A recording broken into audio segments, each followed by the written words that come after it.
Tino Alternativo por Fidelity. Y aquí llegó Liliana con su café, con sus finanzas, a continuación del tema de la semana pasada que provocó preguntas, que provocó reflexiones y ese deseo de privacidad que tenemos en un mundo, Liliana Rodríguez Álvarez, cada vez con menos garantías para la privacidad y menos cuando se trata de asuntos crediticios, de este historial. Cuando uno dice historial, iba a decir de ese historial delictivo, pero es el historial crediticio, de modo que esos son los temas que usted va a abordar hoy en Finanzas con Café. Ahí tenemos un aviso que nos tiene preparado José Plasencia. Adelante. El Banco Central hace política monetaria. Para ello, utiliza la tasa de política monetaria, buscando incidir en las tasas de interés a que los bancos captan ahorros y prestan para el consumo de los hogares y la inversión de las empresas. El objetivo de la política monetaria es mantener la inflación en torno a una meta definida por el Banco Central, logrando la estabilidad de precios y contribuyendo a crear las condiciones para un crecimiento económico sostenido. Banco Central, 75 aniversario. Por la estabilidad y el crecimiento. El matutino alternativo. Y Liliana con nosotros con la segunda parte de un tema controversial y apreciado. Adelante, Liliana, muy buenos días. Muy buenos días, doña Carmen. Feliz de estar, como todos los miércoles, en Finanzas con Café, en un matutino alternativo. La realidad es que es un tema de la semana pasada, pues igual me escribieron que estaban interesados en que se siguiera abordando este tema por los impactos que tienen en los usuarios financieros. Pues la semana pasada nosotros hablábamos de el historial crediticio y el puntaje crediticio. Antes de entrar en ese tema, doña Carmen, ahora que escuchábamos precisamente el anuncio del Banco Central sobre la estabilidad macroeconómica y la política monetaria del Banco Central, en estos días el Banco Central aumentó la tasa de política monetaria a 5.5%, haciendo alusión precisamente a ese deseo de controlar el aumento de los precios de la inflación en la República Dominicana, en parte debido a factores internos y también factores externos, y también pues manifestaban en su nota que están también participando en el mercado de valores para poder controlar el dinero circulante y así poder controlar la inflación. Entonces, dicho esto, pues pasemos al tema de hoy, doña Carmen, de Finanzas con Café. Y bueno, pues la semana pasada hablábamos del historial crediticio, la importancia de que nosotros como usuarios financieros pues hagamos estas consultas, hagamos un monitoreo periódico de nuestro historial para identificar algún error humano, tecnológico, algún fraude que pueda haber y monitorearnos para una mejor salud financiera. Y también hacíamos hincapié en que estas consultas son gratuitas, podemos acceder a ellas 4 veces al año, o sea, una vez cada 3 meses, a través de TransUnion y de Data Crédito, a través de sus páginas web y también como usuario incluso de la aplicación de Data Crédito, Mi Data Crédito, podemos acceder a ello. También tienen planes donde uno puede acceder no solo al historial crediticio, sino también al puntaje crediticio. Pero además de eso, hacíamos hincapié en la parte también sin costo y gratuita de poder realizar cualquier queja o reclamación sobre algo que nosotros veamos en el historial. Esto es importante porque está muy relacionado con los derechos que nosotros tenemos como usuarios financieros. Ahora bien, esta misma ley, la 172.13, que faculta precisamente a que nosotros tengamos acceso gratuito a estas consultas y hacer estas reclamaciones, también establece ciertos aspectos con respecto al compartir informaciones para fines mercadológicos. Entonces, es común escuchar entre grupos de amigos, compañeros de trabajo y familiares, y también he leído en las redes sociales quejas sobre estas llamadas molestosas y agresivas de entidades bancarias. Digo molestosas y agresivas porque en esos términos es que se refieren algunas personas en las redes sociales y entre grupos. Y es que, ¿por qué se refieren así, que son molestosas o agresivas? Porque ellos se refieren a que pueden recibir hasta 10 o 12 llamadas en un día, varias llamadas en la semana por parte de diferentes empleados de call center o de entidades para ofrecerles productos. Puedes decirle que no te interesa un producto y a los 2 días recibir una llamada con la misma oferta por parte de otro empleado del call center. Estar en medio de reuniones, en horas de almuerzo y recibir esta llamada. Entonces, tomando en cuenta que hay muchas quejas al mismo tiempo sobre no acceso a productos financieros, que también escuchamos que personas dicen, fui a solicitar algo, no me lo otorgaron, uno se pone a reflexionar de que debería de ser algo positivo, recibir estas llamadas, haciéndonos estas ofertas.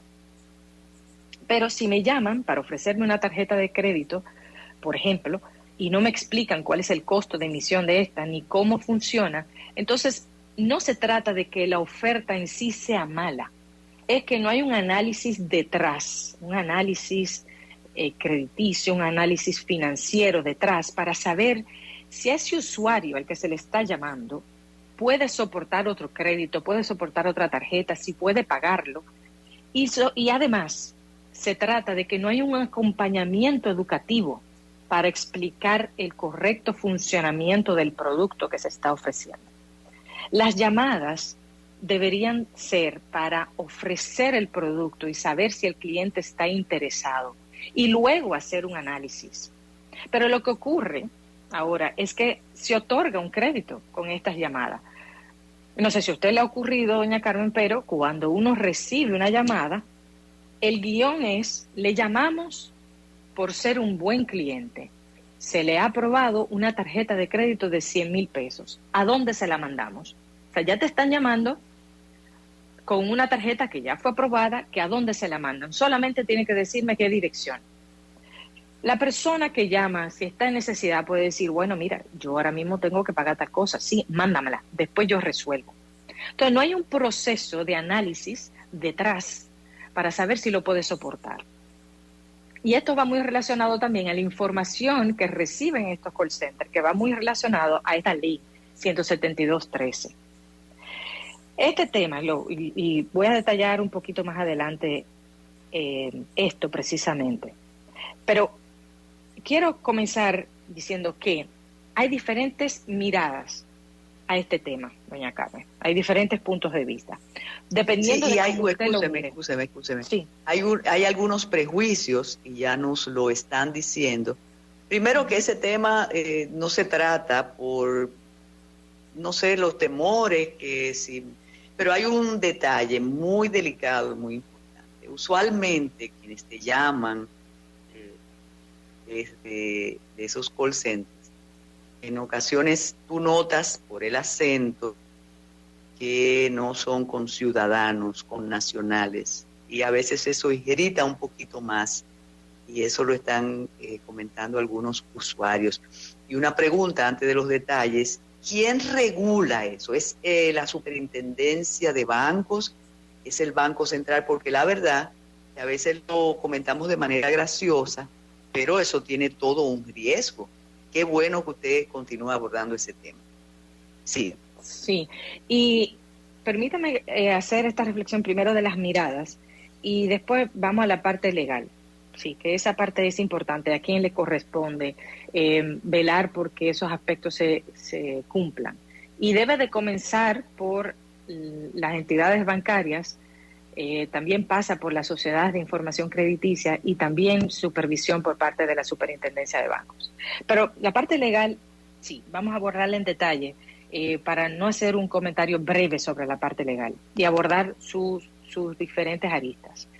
Pero quiero comenzar con las diferentes miradas por lo siguiente, porque dependiendo de cómo usted lo mire, desde la posición en que usted está, si usted es empleado de los call centers, usted va a querer que se sigan manteniendo esas llamadas. ¿Por qué? Porque usted necesita su empleo.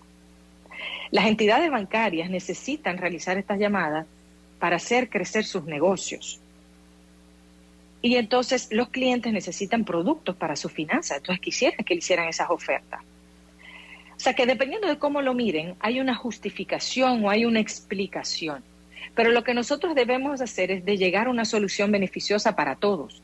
Porque también hay una reflexión de que si bien las entidades necesitan hacer estas llamadas para hacer crecer su negocio, también tenemos que hacer una reflexión quizás entonces la forma en hacer crecer su negocio, ya sea a través de esta llamada o del guión que se establece en la llamada, o como decía ahora, si es llamando para ya otorgarle un producto o si es hacerle la oferta y después hacerle el análisis.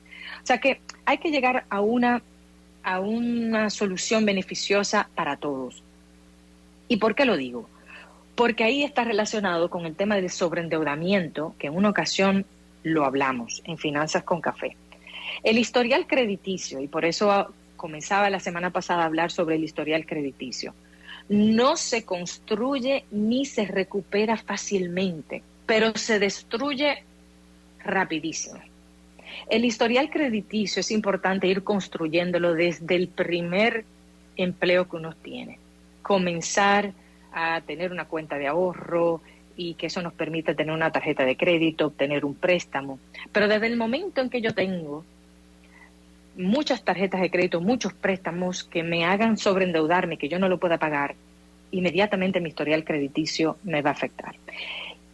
Va a verse afectado. Y sin entrar a hablar en el aspecto emocional, doña Carmen, porque esa parte le corresponde a Mari Mora, sin entrar en el aspecto emocional, pero es importante, de recibir todas estas llamadas de cobro que produce un sobreendeudamiento, el costo financiero relacionado a este sobreendeudamiento puede hacer que se me cierren puertas financieras y hasta laborales.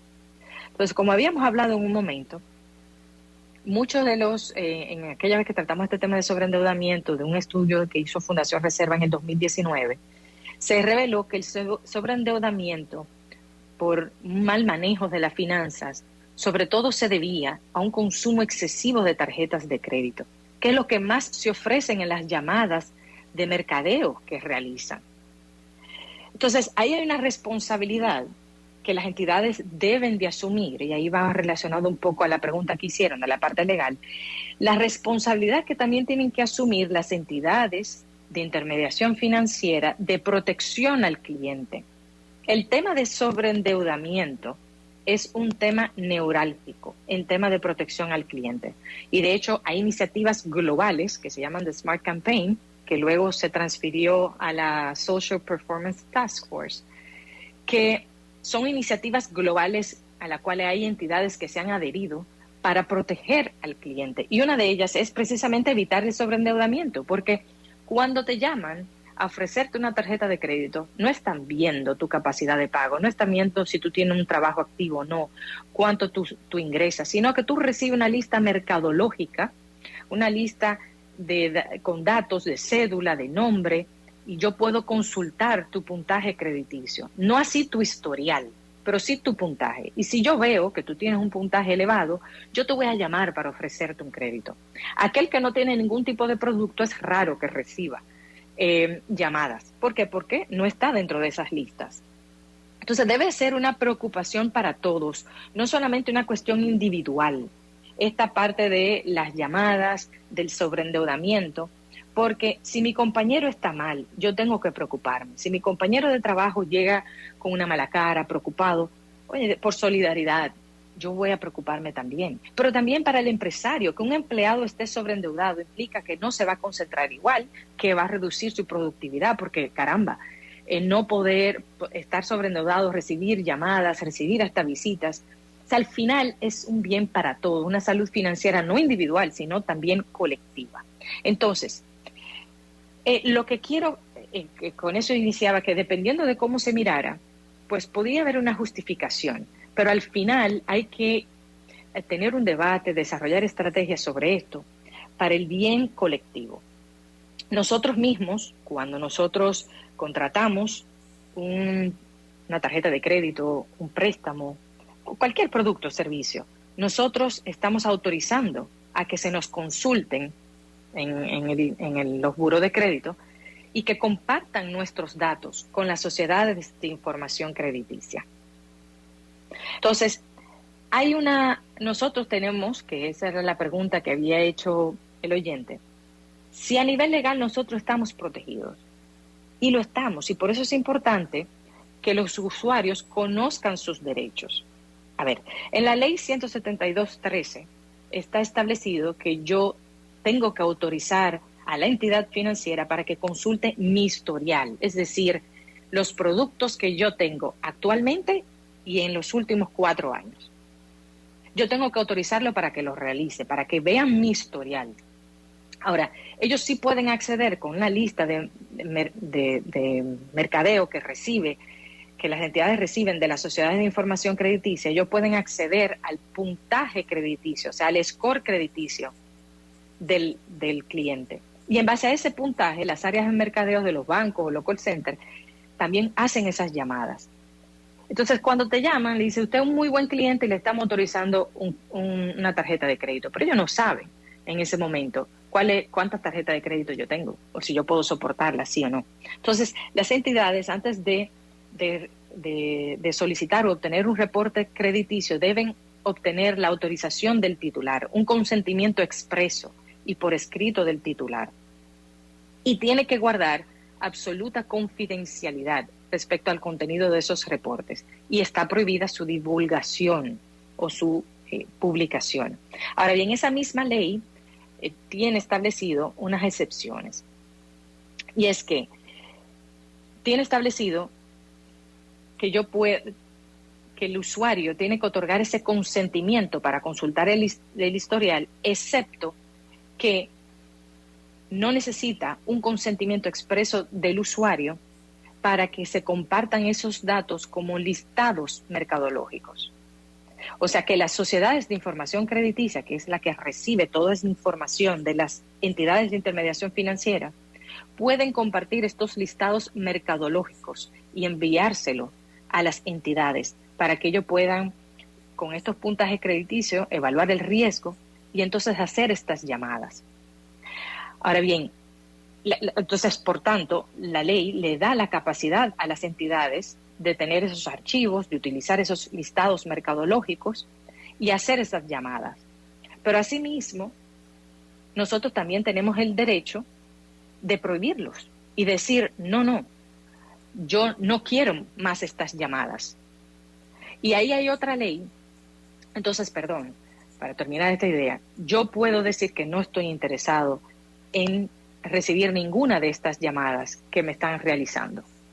Para eso, se estableció ahora, la Superintendencia de Banco estableció en febrero de este año una circular donde le otorga un plazo que se vence ahora a principio de mayo, la primera semana de mayo, para que las entidades establezcan cuáles son los medios que ellos van a establecer para que los usuarios financieros puedan remitir la información o puedan hacer de público, digamos, su deseo de no estar incluidos en esos listados mercadológicos.